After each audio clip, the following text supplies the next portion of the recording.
This is a short video to show how to access the dice game for the beta test. If you'll be getting an email from me, Max Krug, from my Gmail account, because the file is actually a Google Sheets file. So if you see this email, you go to your email and you'll click here on Open in Sheets, which will give you access to the game. The tab that'll open up will be the dice game parameters file. And so you don't need to do anything here. I'll explain the parameters when we go through the beta test. But what I want you to do is click on the company view here. The company view will show all the participants.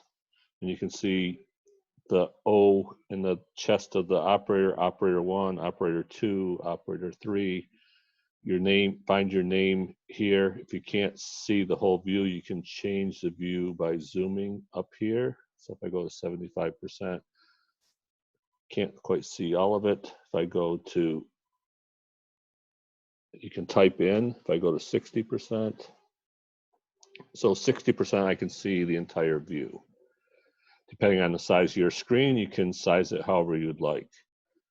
So each operator position has the name assigned above it. Just find your name for your operator tab. So if you look on the bottom, you see operator tabs. If you don't see your operator tab, click on this arrow to scroll right, and you can see all the operator tabs. Also to scroll left.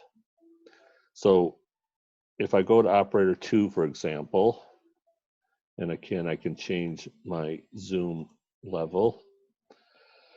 Operator 2 is Mona, and the worksheet looks like this. So there's 5 rounds to the game. This roll button is a macro that'll roll the dice each time for each day. You have to allow access to the macro to allow it to roll. So if you click on this button,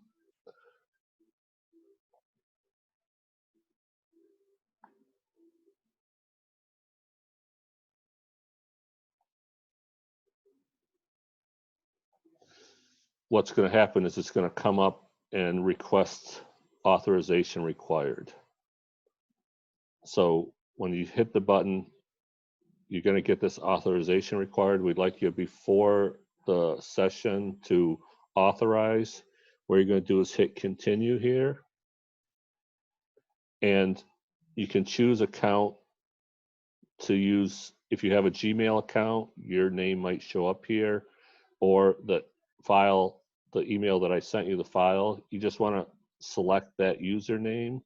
Either if you have a Gmail account, you can select your own Gmail account, or the username that I sent the email to. You're going to click on that. This second screen is going to come up and say recorded macros. Wants you to allow access. You're going to scroll down and you're going to hit this allow button.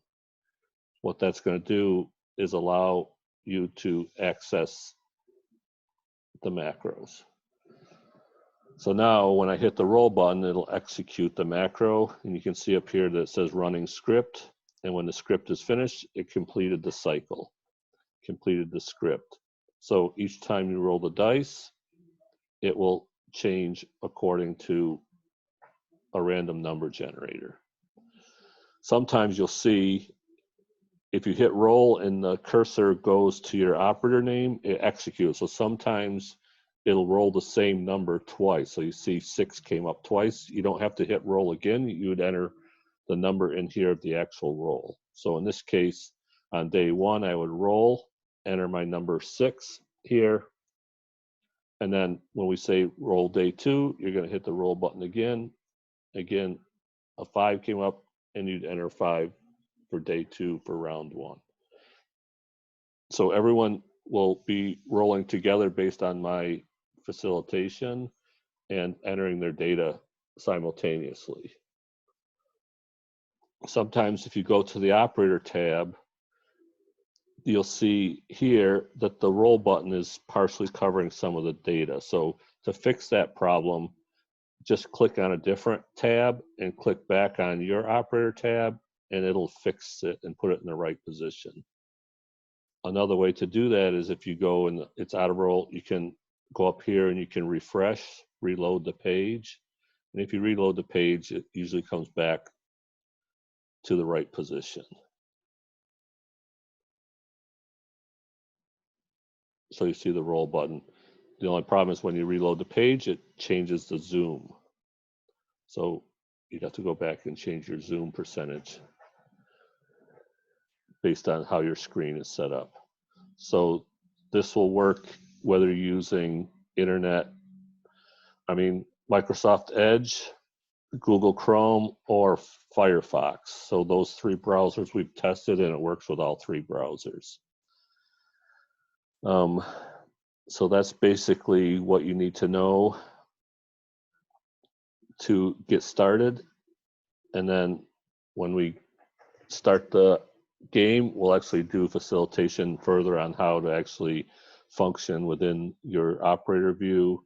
And at all times on the Zoom, we'll have a view of the company view. So when people are rolling, you'll be able to actually see the work being processed through the system. So the basic flow starting here, Chuck is our first operator.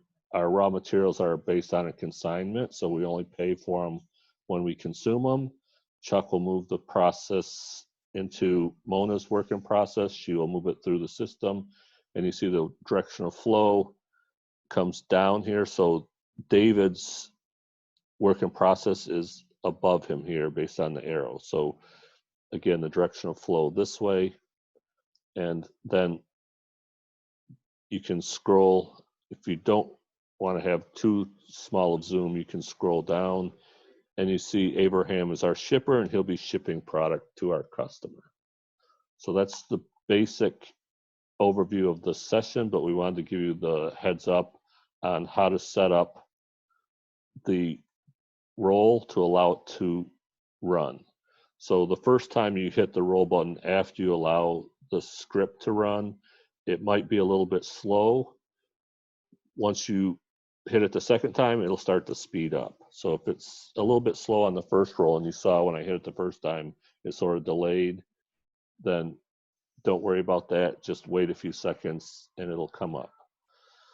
So we're looking forward to a great session. So I hope everyone enjoys it and it functions as expected, and we all learned something.